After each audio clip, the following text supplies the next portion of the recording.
서울시가 오늘 새벽 서울 광화문 광장에 설치되어 있던 대한애국당의 천막에 대해 강제 철거에 나섰습니다. 애국당 측은 격렬하게 맞서고 있습니다. 취재기자 연결해서 현재 상황 알아보겠습니다. 김대근 기자. 네, 사회부입니다. 자, 앞서서 저희가 부상자까지 속출했다 이렇게 전해드렸었는데 지금 상황은 어떻습니까?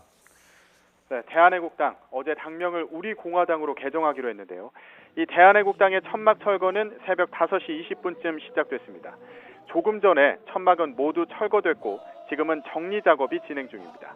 이 과정에 서울시 관계자 577명, 경찰 2,400명이 투입됐습니다.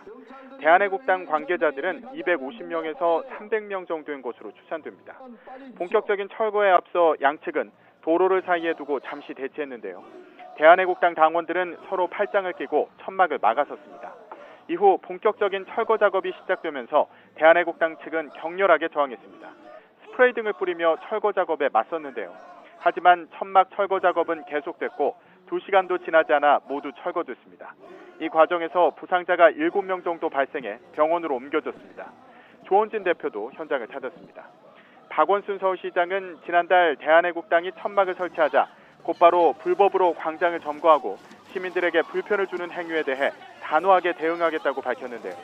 결국 설치 47일 만에 전격적으로 행정 집행에 나섰습니다. 서울시는 대한애국당의 광화문 광장 무단 점유로 시민들이 피해를 입어왔고 천막에 상주하는 대한애국당 관계자들의 폭행과 욕설 등으로 인한 시민 민원이 200건 이상 접수됐다며 강제 철거 배경을 설명했습니다. 자, 오늘 강제 철거로 이어지긴 했지만 앞서서 서울시가 여러 차례 자진해서 철거를 요청했었죠?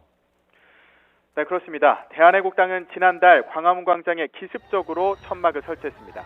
박근혜 전 대통령의 석방을 요구하고 헌법재판소가 박 전 대통령 탄핵 결정을 내리던 때 시위 도중 숨진 이들을 추모한다는 취지입니다. 기습적으로 천막이 세워진 다음 날 서울시는 5월 13일 오후 8시까지 천막을 자진 철거하라는 행정 대집행 계고장을 대한애국당에 전달했습니다. 서울시는 모두 3차례 걸쳐 계고장을 보냈습니다. 마지막 계고장의 자진 철거 시한은 지난 13일 오후 8시였습니다. 하지만 대한애국당은 버티기로 일관해왔습니다. 지난달 10일과 11일 사이 기습 설치 당시 2개 동이었던 천막은 대형 막사가 더해진 데 이어 소형 발전기와 취사도구, 취침 공간까지 갖출 정도로 커졌습니다. 광화문 광장을 사용하려면 7일 전까지는 서울시에 사용허가 신청서를 제출해야 하고 시는 광장의 사용 목적에 맞는지 등을 판단해 허가 여부를 결정합니다. 대한애국당은 이런 절차 없이 갑자기 천막을 설치했습니다. 이후에 신청서를 냈지만 서울시는 정치적 목적의 광장 사용은 안 된다며 반려했습니다.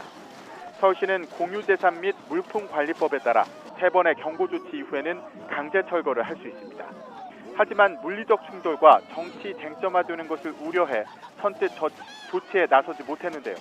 3번의 경고 끝에 결국 천막을 모두 철거했습니다. 서울시는 행정 대집행에 따른 비용은 대한애국당에 청구할 예정이라며 오늘 수거한 시설물은 애국당 측의 반환 요구가 있기 전까지 물품 창고에 보관한다고 밝혔습니다. 지금까지 사회부에서 YTN 김대근입니다.